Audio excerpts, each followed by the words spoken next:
Hey, hey, hey. And we're live once again on another Tuesday. And I have a fabulous, there he is, a guest in the house today, talking about something that is near and dear to everyone's hearts. The fear of public speaking. It's exciting that we have Brenden in the house today. So, Brenden, before we get stuck in, why don't you just briefly tell us who you are and what you do, just in case somebody who doesn't know you, and then we'll jump right in. Of course, always great to see you, Gillian. It's fun. That was probably the most energetic presentation I've ever heard on the topic of fear of public speaking. So I really appreciate it. Because usually when people say fear, they go dun dun dun, and you just went woohoo! Let's talk about the fear, which in itself is a lesson. So yeah, really quick. My name is Brenden Kumarasamy. I'm the founder of MasterTalk. MasterTalk is a YouTube channel I started 3 years ago to help the world master the art of communication. And I believe that the next Elon Musk is a 7-year-old girl who can't afford me. So regardless of how successful my coaching business is, right, train execs and entrepreneurs and fun people like that, for me, the focus is really making sure that these resources are available for every human being. So yeah, that's the gist. I love it. I love it. And you have a fabulous YouTube channel. So, everybody, homework assignment number one, follow or connect with Brenden after today and tell him where you found him. So that would be nice. Check out his YouTube channel, become a subscriber, and share the word. It's like, go and share his YouTube with one person who could use this information. And that's the fabulous thing about YouTube. All of us YouTubers, that's such a funny term, but all of us, we're sticking content out there for free. Take advantage of it. It's like a small little universe, a university in the universe, so to speak. So we're talking about the fear of public speaking today. And it's funny that you said that about the intro, Brenden, because I refuse to look at fear of public speaking as being horrible. I think that if we have a mindset that it's really about the excitement, because before every LinkedIn Live, before every presentation, and I'm in Toastmasters, and when I do presentations there or work presentations, I get nervous. I get nervous all the time. But it's like you can look at it as, well, it's the fear of the unknown because something could go wrong. Last week, the internet crashed. It was crazy. But you can handle it. You can handle it. And the thing is that why look at it as a negative? Look at it as a positive, because if I showed up here and I wasn't nervous at all, I'd probably be very dull and flat. So harness the energy and bring it forward. So that's kind of been my strategy. I love that strategy. To your point, Jill, the whole fear of communication itself, I find really interesting because a lot of people, we think about it, we talk about it, but we don't really discuss, hey, where does it come from? Like, what is the origin of this fear? And let's think about that for a second. Where do we give most of our presentations? The answer is usually school, right? Or work. And there's 3 problems with those presentations. One, all of them are mandatory. It's not like, hey, Jill, do you want to get breakfast and present all day? Nobody says that, right? You have to do it. Second thing is you never really get to pick the topic. It's not, hey, Jill, do you want to talk about videos? Do you want to talk about something you really care about? Your trip to Israel, all these amazing things you've done? No, that's not how it works. It's, hey, Jill, can you talk about the Renaissance? And you're just like, what's a Renaissance? And then the third problem is every single presentation we've given in our lives is tied to a punishment. So it's not, okay, everyone, kids in high school or college, Jill is going to give this presentation on how to speak on video. Let's all cheer for her. Let's all support her. No, it sounds something more like this. Yeah, so Jill, you have to give this presentation on a topic you have absolutely no idea what you're talking about. Oh, and by the way, this is tied to 40% of your grade. So if you don't do a good job, it's fine, but forget about your dreams or your aspirations. That's not going to happen. So yeah, it kind of makes sense why we're scared of communication, right? Absolutely. Absolutely. And I suppose that's the one good thing about being an entrepreneur. You choose the topics. It's like, if I don't want to talk about it, I don't talk about it. So that's good in essence. Same with videos. I don't do videos on things I'm not interested in. It's like, bring that interest, bring that passion, and put it out there. And that's why you're so good at it. Like, that's why every time you show up on video, you got like nice lighting, you got right energy, because you're not talking about pickles. Right? Don't Talking about talk something you about love. pickles. So, before we started today, I talked about how I was on a LinkedIn Live this morning with a panel. We were all talking on a particular topic that was near and dear to our heart in America, which is gratitude, because we're like 2 days away from Thanksgiving. And how we all just had our like little moment in the spotlight where we had to say something. And everybody did fabulous. Lauren picked the right people to show up today. We were all great and everybody was good. But I wondered if there was anybody watching today that was going, oh my gosh, there's no way I could have done that, because I have to memorize my speech. So I can do okay if I have, 6 weeks to prepare and I got that TED talk down. I could say it in my sleep. I say it in the shower. I say it anywhere. But the impromptu speaking, that can be a little challenging for people. And that's what happens when you're on a podcast or LinkedIn Live. So, what are your suggestions for people when they have to do that kind of speaking? Yeah, it's a great question. I'd love your take. I'm sure you're really good at this yourself, given your numerous years of Toastmasters experience.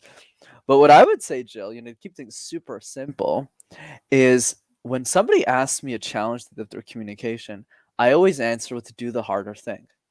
So if an executive says, "Oh, Brent, I'm really nervous about this meeting," I go, "Perfect. Let's do a simulation where the meeting that we're going to do together is 10 times harder than the real thing."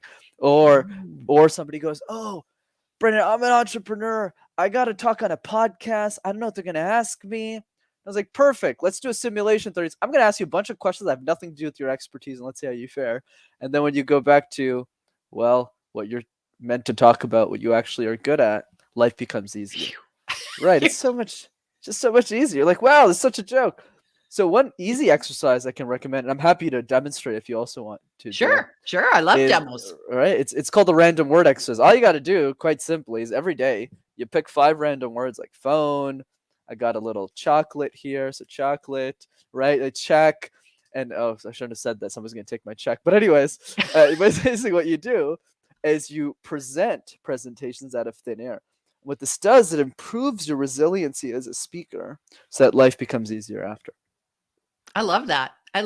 And as a matter of fact, just before we go into this, I actually was in an impromptu contest for Toastmasters a couple of years ago. Tabletop. And there's no way to practice for that, because it's like there's nothing to memorize. So you have to just get good at trusting your gut and saying the first thing that pops into your head. So I actually had a jar of like little questions, and I put them all in the jar. And every day I would take out a question, and I would just, the first thing that popped into my head, I would just go and talk for a minute and a half. And I just did it, like I didn't record it or anything, because I just had to be prepared for any random crazy question. And it worked. I won. So I was like, worked. Thank you. I'm your fan. Let's go, Jill. That's amazing. And what you did there is such a great example for all of us to follow, which is we don't need to be perfect with communication. Go watch my first videos on YouTube. You'll think otherwise about me. You'll say, "Wow, that person's a communication coach." Really? How did that happen? Same thing with what you demonstrated, is progression is more important than perfection. As Excellent. progressing, the speech coach just said progressing. As we're progressing, we make progress and we become as perfect as we can be, and that's what matters. Love it. So can I test you? Can Yes. you're game for it? Okay. Yeah, you can. Just So don't give me like some very centric slang word that I wouldn't understand. But okay. So one thing, or did you say bring in 3 random words? What was just your you could do one. That's another version I teach people. But we can just keep it simple today. You just give me one word, and I'm happy to. okay? Water bottle. Okay, that's awesome. So now I have to get a presentation out of thin air with no preparation. So here I go. I want all of you to pay close attention to everything in my background. I got my little sofa here. I got my drawer, I got my boxes. If you look really closely, kind of like a Where's Waldo, you'll notice a water bottle. So why is that water bottle there? It's there because, well, I couldn't find a better place for it, but more importantly, it allows me to refresh my mind, my body, my soul every single day as I go through meetings, as I have amazing conversations with people. And that's the magic of the water bottle. So many times in our life, when we look at inventions, we overpass it. Like the time we took a flight and we'd even realize that we were flying in the sky. In the same way, the water bottle is a very much neglected device. It's an innovation most of us pretty much use on a daily basis, yet most of us aren't appreciative of it. So here's my ask for you today.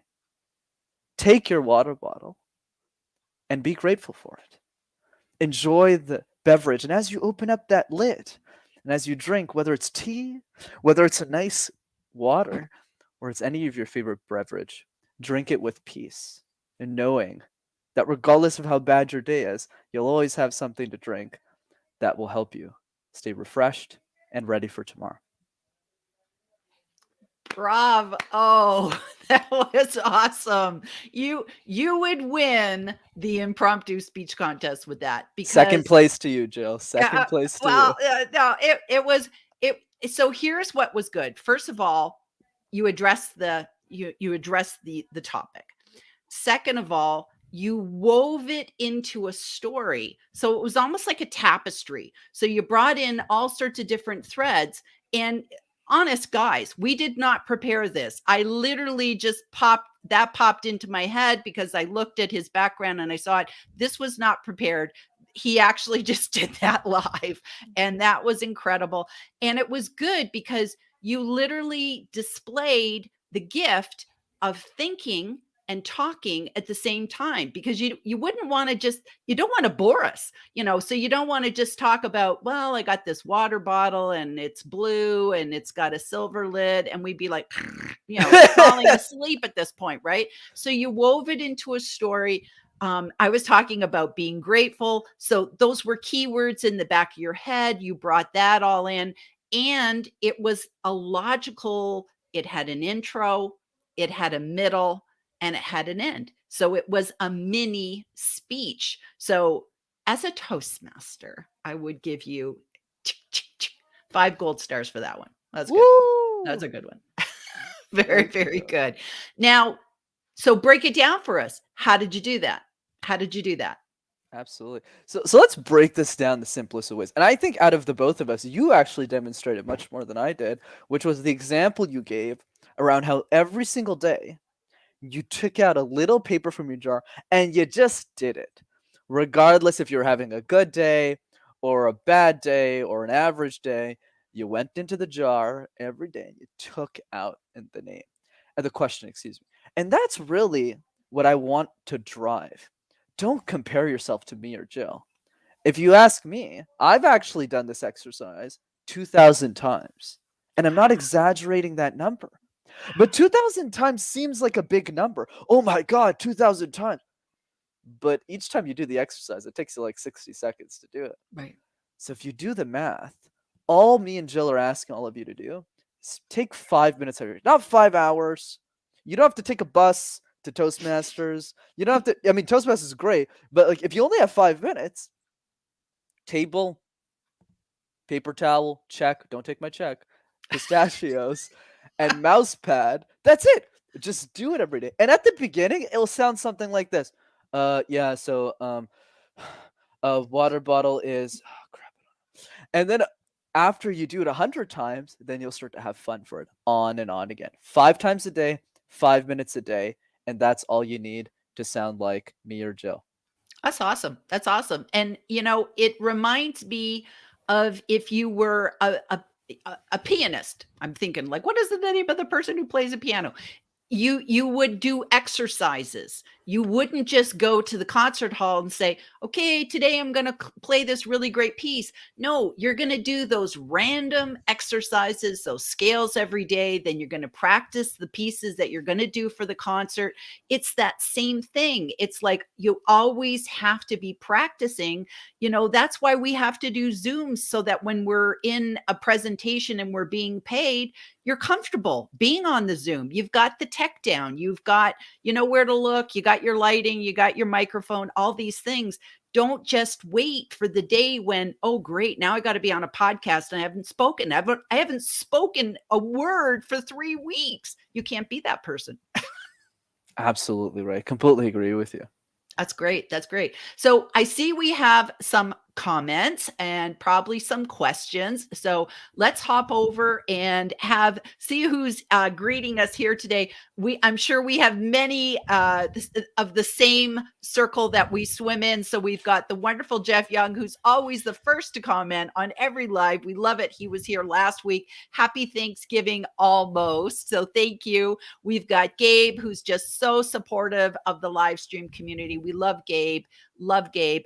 We got Jane. Hello, everyone. We've got Claire. Hi, Gillian and Brenden. I think she's been to one of your workshops because you do those workshops. So by the way, let's talk about those at the end. Hello again, Gabe and Jane. Didn't see you. Okay, we've got Tina here. Hello from Belgium. And she's just fabulous. My 2 favorite people, YouTube channel for public speaking. Absolutely, Brenden. You have so much stuff on there and tons of subscribers. And basically you're just like putting out at least something new every week. It's always being updated, correct? That's correct. Once a week forever. That's the goal. Okay. Let those nerves give you energy. Do you want to talk about that for a second? Because I think that is true. There are people who, and I was one of them, where giving a presentation and getting up in front of I was once in a contest like years and years ago, and I had to give a presentation and it felt like my leg could not stop shaking. I had one leg that was like a battering ram. It was just would not stop shaking. And I've seen people who have their notes and their notes are moving around. So how do you deal with the physical part, which is the fear of speaking? Absolutely. Great question. So let me start with a bit of empathy, which is I'm no exception to this rule. In fact, for those of you who don't know my personal story, when I was 5 years old, my parents actually sent me to French school, and I grew up my whole life being educated in French. And the reason was because since I was born and raised in a city called Montreal, Jill, that I'm sure you're very familiar with, you need to know how to speak French in the city. But there was a huge problem, which is I didn't know the language.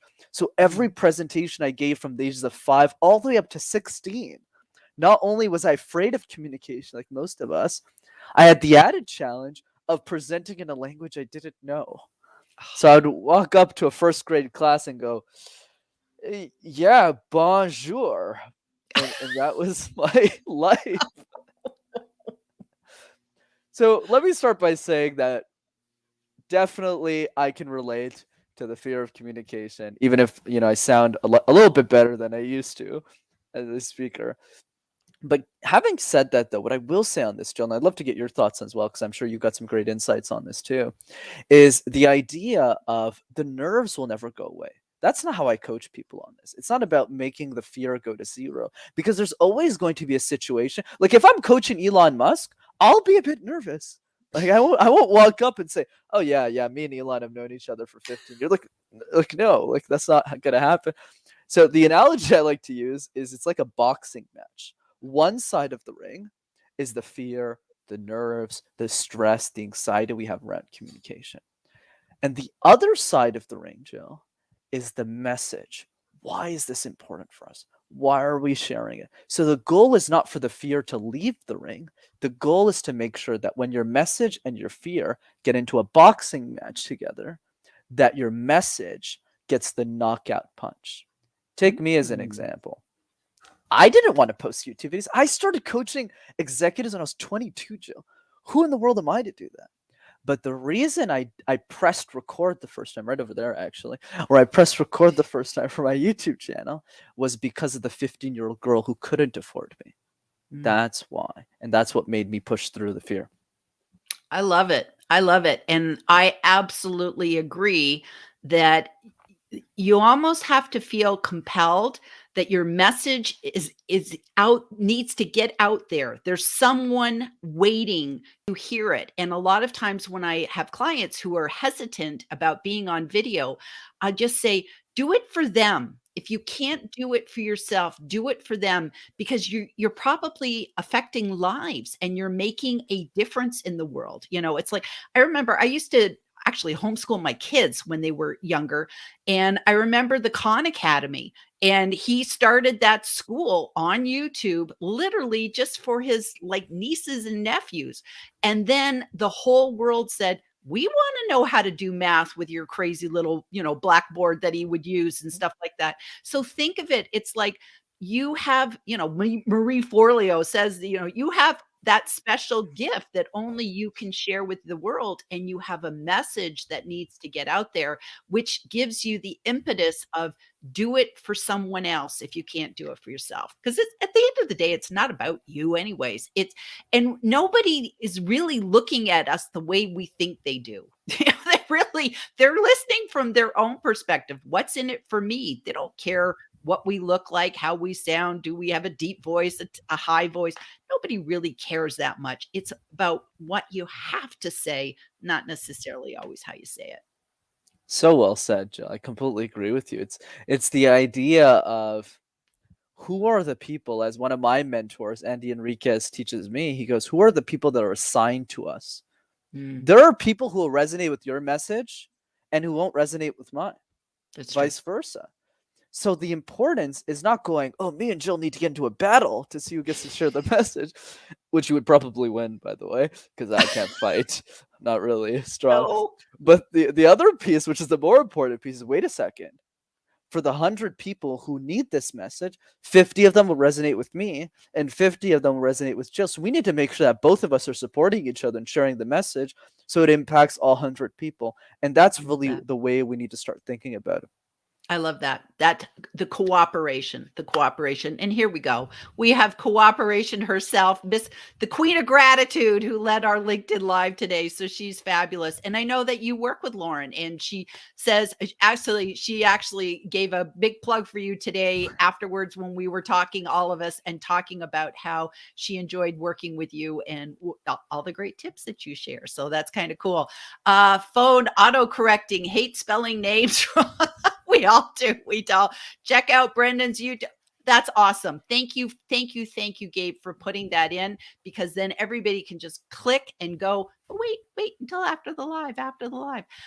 So I had a question about, so we talked about like the nerves and the fears and all that sort of thing.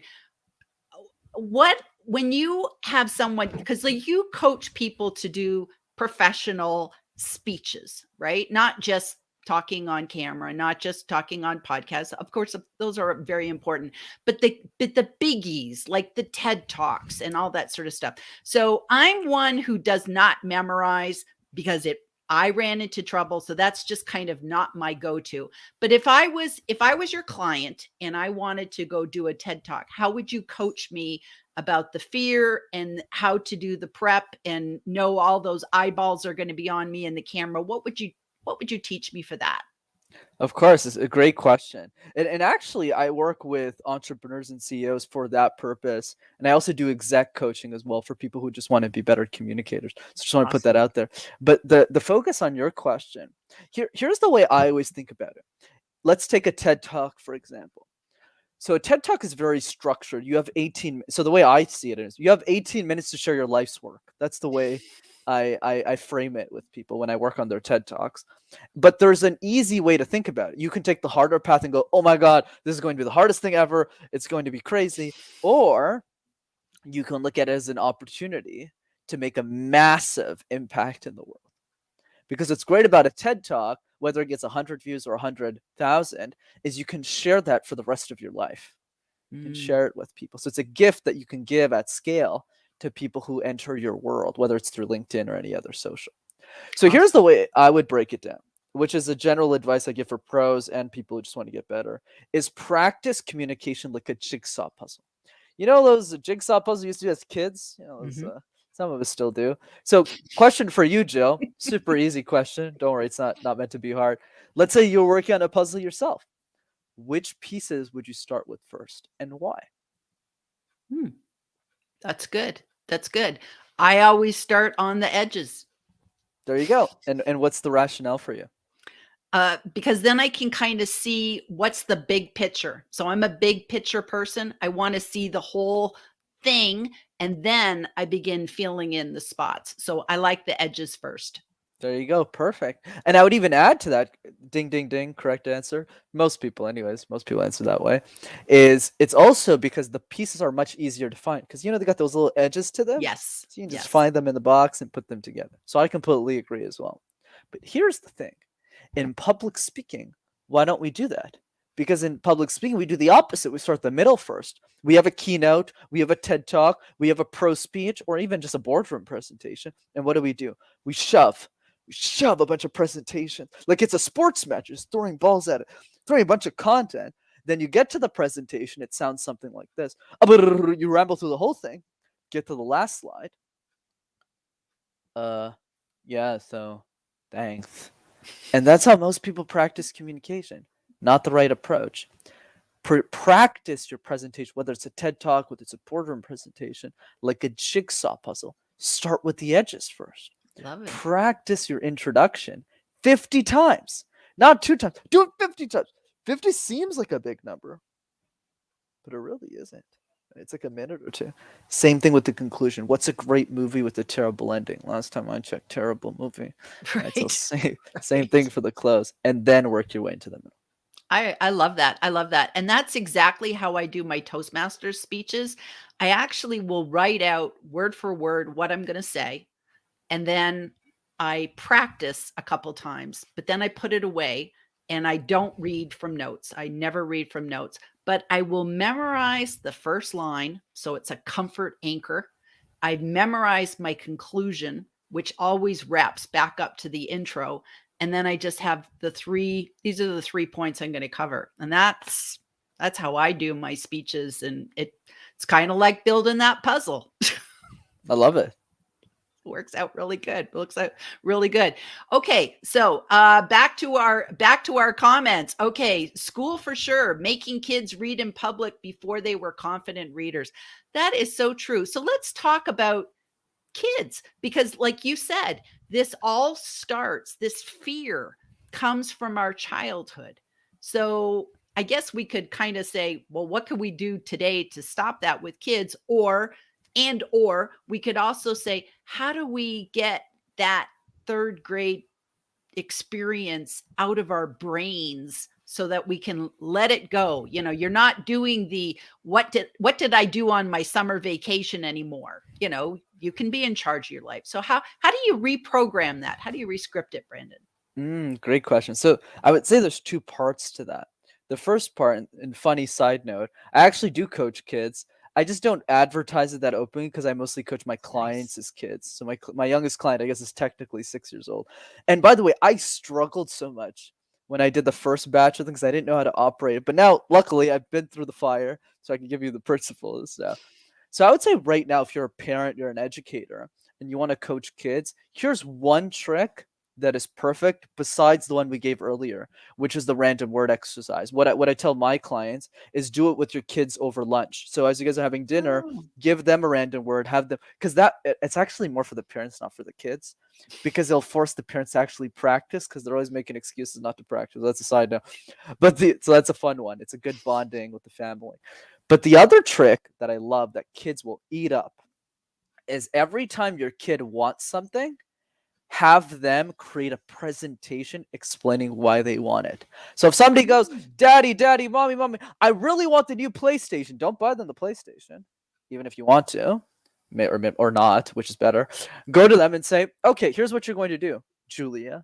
You're going to make a 5-minute presentation explaining why this PlayStation is, and you have no idea how much kids will go far. And then you'll know, by the way, by the way, on a side note, you'll actually save a lot of money because then the kids will actually give up on the things that they don't really want. But the stuff they really want, they'll put in the effort to do it.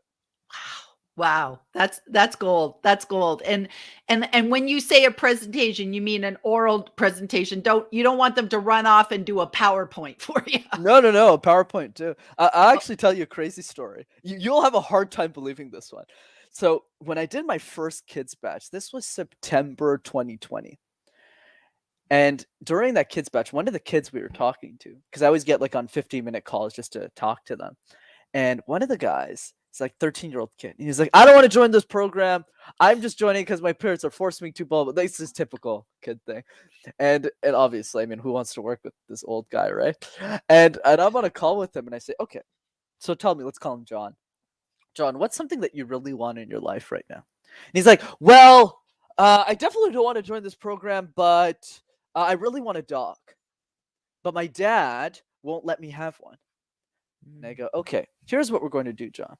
How about this? Join the program, and I'll promise you that you can get the dog that you want. And he goes, okay. And his dad ended up buying him a dog. Why? Because we made his 5-minute presentation a pitch to his dad to convince. So he would say things like, okay, I'll do the dishes 3 times a week for the next 6. Like he had a full strategy, and his dad was so amazed at how immature he became because he really wanted that dog that he bought him a dog. So funny. Oh, that's Yeah. amazing. That's great.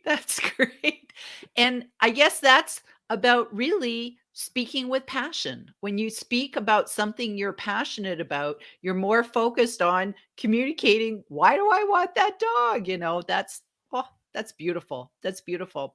So I see we've kind of hit that 30-minute mark. So it's probably good we wrap it up. So number one, I'm gonna have you end with 2 things. Number one, please give us a final tip, some sage advice for us to take away today. And number 2, if people want to get a taste of working with you, I know you do a Zoom workshop.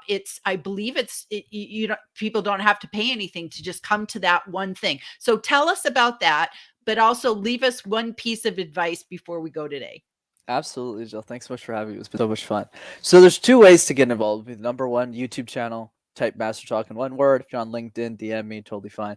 And the second thing is if you want free coaching from me directly, all you have to do is go to rockstarcommunicator.com and you can register for one of our free trainings. These are not webinars. You're literally on a Zoom call and I'm coaching people on the call, and there's no charge on that. That's absolutely free.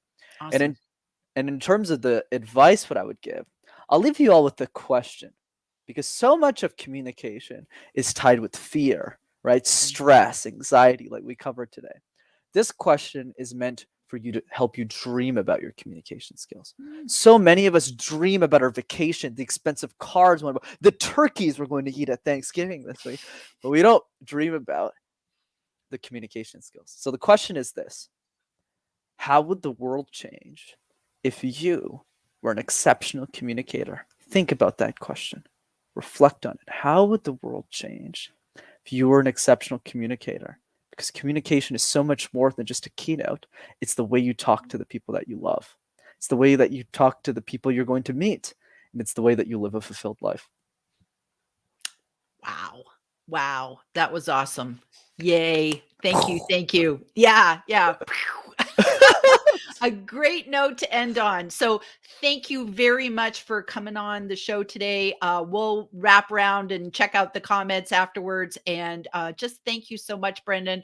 And to everybody, thank you. Come back next week. And we have another fabulous speaker in the house next week. So check it out and bye, everybody. We'll see you soon.